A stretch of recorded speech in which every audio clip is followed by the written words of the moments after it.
All right, good morning, guys. Today is Monday, March 23rd. Yeah, I'm really losing track of the days. And look who I have with me today. It's Grover. And that's because Bo is currently sleeping and not trying to come out and play with Grover on my shoulder. All right. Um, as you may have noticed, I posted more assignments. Task 4, 5, and 6 are now available to you. If you did not do task 1, which is the pretest, most of you have. So I was very impressed by that. Most of you have taken that. So that's already good. No need to worry about that right now. Sorry, I need to adjust that. And so task 1 was pretest, so make sure that's completed. Task 2, I believe was it was the tax one, or that was number 3. No, task 2 is the budget. Task 3 was taxes. So make sure you do those. So answer those questions on Pear Deck like we talked about last week. And your new tasks that we're looking at are task number 4 is savings accounts, task number 5 is checking accounts, and task number 6 is credit card and debt. Again, pace yourself. I'm not expecting all these to be done today because that would be silly. You have the whole week. Okay, you even have past that week to get those done. But again, like I mentioned earlier, take your time. Don't get overwhelmed. Don't let this all get away from you because I know you have me, you have Miss Hendricks, Miss Moore, Mr. Warner. If you have like Miss Stevens or Miss Gilligan, you have their stuff. I know Mr. Hensler had posted something for band. Um, or if you have art or Spanish or French, you have other stuff to do, and I understand that. So just pace yourself.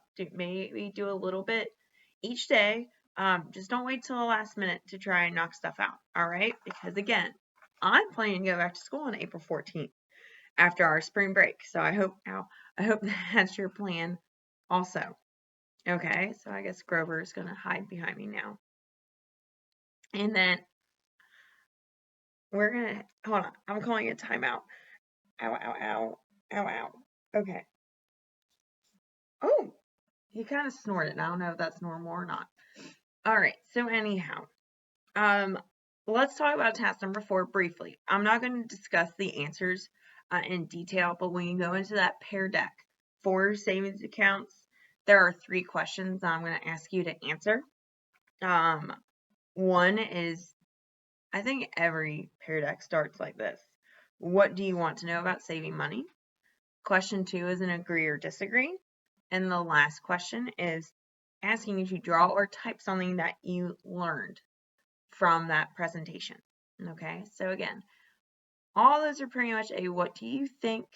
What did you learn? What do you want to know? It's your opinion. So again, there is no right or wrong answer to that. Okay, so it's what do you think? So do your best. Please give me some type of answer of what you This is why we don't video with Grover, because he doesn't want to do this. But hey, he's still getting really big. And he's getting ready to shed under his chin, and I don't have any of you here to help me get him off my back, because he was happy in his hammock. So, sorry, this is going to be a long video, because it's going to be me struggling to get Grover off of my back. So say hi, Grover. He misses you guys, but see, he's getting ready to shed under his chin. So all that right there, he's getting ready to peel off, right, buddy? Yeah. All right, so again, pace yourself. There are 3 new tasks posted, but that does not mean they have to be done today. Okay, you have all week, you have next week, and worst case scenario, you do have spring break. I mean, I know you're probably looking at me right now like, I don't want to do stuff during spring break, but just in case, it's an option. All right, so let's go ahead and do our Today in History. And, oh, but before that, because I was on a roll with book and show recommendations. I'm sure you're loving that. So, history people, I'm starting this one today. Okay, it is called Mary Chesnut's Diary by Mary Boykin Chesnut. Okay, Mary Chesnut was married to General Lee, who, was part of the Confederacy. So that's pretty interesting. It's all about Civil War, and that's what we should be learning about right now. But we're going to focus on financial literacy until we go back. And then my non-history recommendation, he is one of my absolute favorite. Mitch Albom is the 5 People You Meet in Heaven. But really, anything by Mitch Albom is really good, like Tuesdays with Morrie, The Next Person You Meet in Heaven, The Magic Strings of Frankie Presto, Have a Little Faith, Finding Chica. That was his newest one that he put out. All right. And then my show recommendation, it's not from Netflix, it's on Animal Planet. The Crocodile Hunter is on till like 1 o'clock today. And then after that, it's Crikey, We're the Irwins, or It's the Irwins. Can't go wrong with Steve Irwin and his family watching exotic animals on TV when we're ordered to be at home anyway. So that's what I'm watching today. I'm pretty excited. All right, now it's our Today in History. So today, and like I said, I have my notebook every day with me. And today on this day, 1775, Patrick Henry voices American opposition to British policy. What is his famous quote? So Patrick Henry has one of the most iconic quotes possible. What did he say in opposition to all the British policies like the tea tax and Stamp Act? All those things we learned at the very beginning of the year.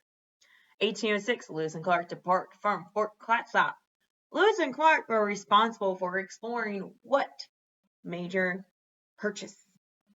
We just did all that too with westward expansion. And then lastly, 1839, OK enters the national vernacular. When we talk about vernacular, we're talking about the words people use. But OK it actually stood for two different things. One was part of Martin Van Buren's presidency when he was running and campaigning. He used this term OK, but it didn't mean like all OK. So what did it mean for Martin Van Buren? So OK stood for what when we think about Martin Van Buren? And there are two parts to this one. OK actually stood for what during the 1830s? So in the 1830s, they were also using slang to, because those hip teenagers in the 1830s knew how to create their own slang words. All right, and then your number one song in 1991. And I'm not gonna lie to you, I don't remember if we did this one in class or not, but if we did, you're gonna hear it again. If we didn't, you get to hear it for the first time. But it was Should I Stay or Should I Go Now by The Clash.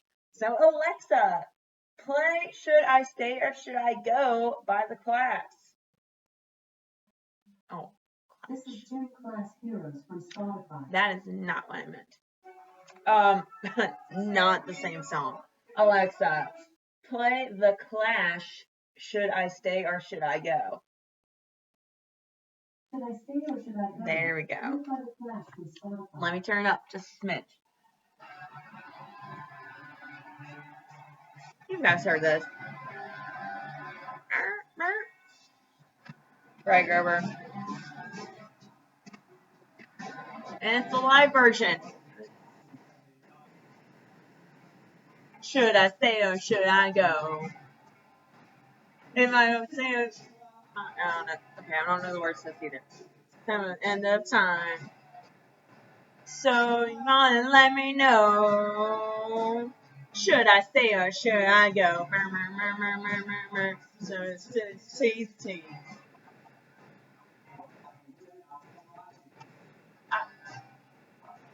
Next is black.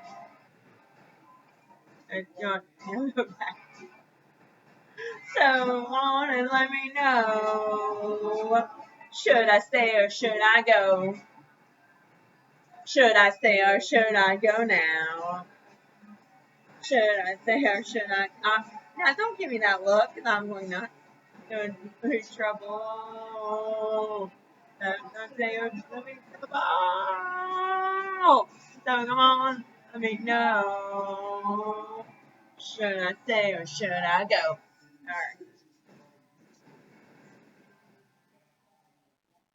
All right. So until tomorrow, Grover and I are peacing out. I'm surprised Bo didn't wake up to all that. So take it easy, guys. We'll be back together sooner than later, I promise. Okay? So we will see you later. Okay? Bye, guys.